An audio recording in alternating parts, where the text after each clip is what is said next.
Okay, हमने last lecture में exercise 2.4 completely solve की थी, जिससे हम एक्सपोनेंशियल फॉर्म को चेंज कर रहे थे लागरिथमिक फॉर्म में, और लागरिथमिक फॉर्म को चेंज कर रहे थे एक्सपोनेंशियल फॉर्म में, और कुछ अननोन स्टेजेस पर भी हमने क्या किया, फाइंड किया। Okay, according to the definition of logarithm, logarithm की डेफिनेशन से हमने ये देखा था कि if you have a log, यानी कि आप कह सकते हैं कि a power x is equal y, if and only if आपके पास जो वैल्यूज थे कि log a y is equal है, और यहाँ पे आपके पास ए जो है वो नॉट इक्वल टू जीरो, और ए की value greater than one, Y की वैल्यू ग्रेटर देन जीरो थी।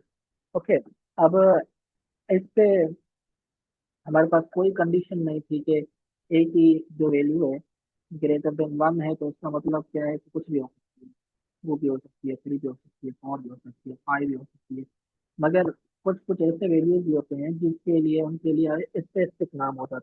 फॉर एग्जाम्पल, अगर मैं यहाँ पे आपको ये कह दूँ कि if you have a is equal 10, अगर आपके पास जो ए 10 है, तो आपके पास क्या हो जाएगा, यू कैन से दैट के 10 power x is equal Y. तो यहाँ से आप लिख सकते हैं कि this is known as log dash 10 Y is equal X. सही है, तो यहाँ पे आपके पास क्या हो जाएगा, ये जो 10 है ना, आप इसको यूं भी लिख सकते हैं कि this is only log y is equal x. तो this is known as your common लागत।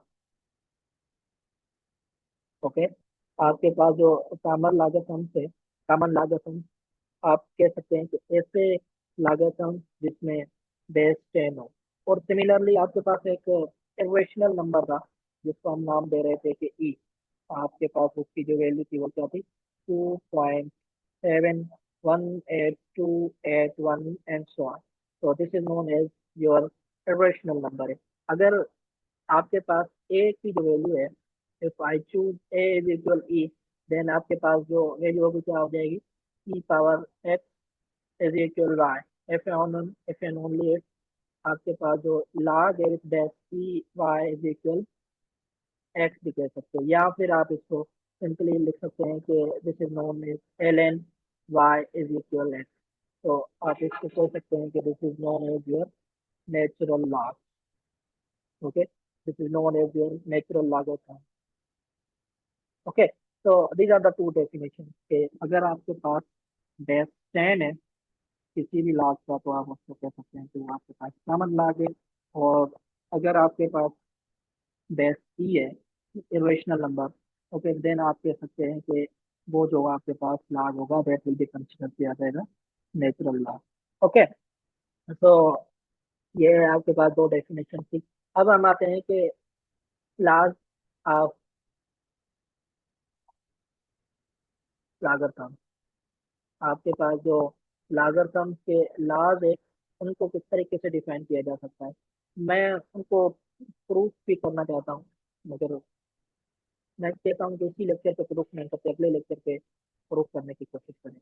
ठीक है, तो आपके पास जो फर्स्ट वन था, फर्स्ट वन आपके पास क्या है, if you have a log with base a, m multiply n is same as log a m plus log a n।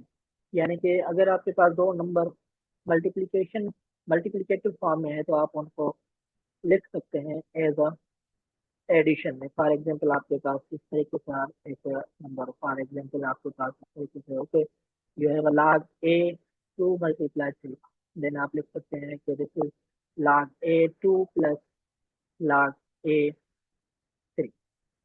सही है, तो दिस इज नोन एज, आप कह सकते हैं कि product, log of the product is the sum of their log, लागत।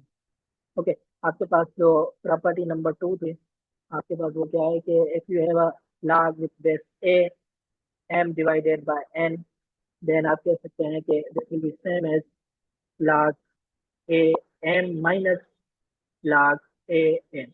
अगर नंबर प्रोडक्ट में है तो आप उनके बीच में प्लस के साइन देंगे, अगर नंबर डिवाइड में है तो आप उनको कह सकते हैं कि नेगेटिव साइन। फॉर एग्जांपल, आप इस तरीके से भी डिफाइन कर सकते हैं कि if you have a log 3 base with 3 by 2, then that will be same as log 3, 3 minus log 3, 2. Okay, so there's a thing.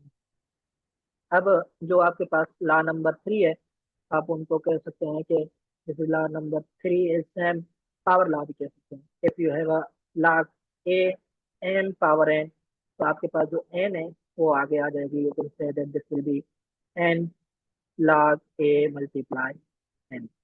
Okay, तो देयर आर समथिंग कि आप इस तरीके को डिफाइन कर सकते हैं। फॉर एग्जांपल आपके पास हो log 2 3 पावर 2, तो 2 जो है दिस विल बी पावर आगे आ जाएगी log 2 2 multiply log 2 and 3।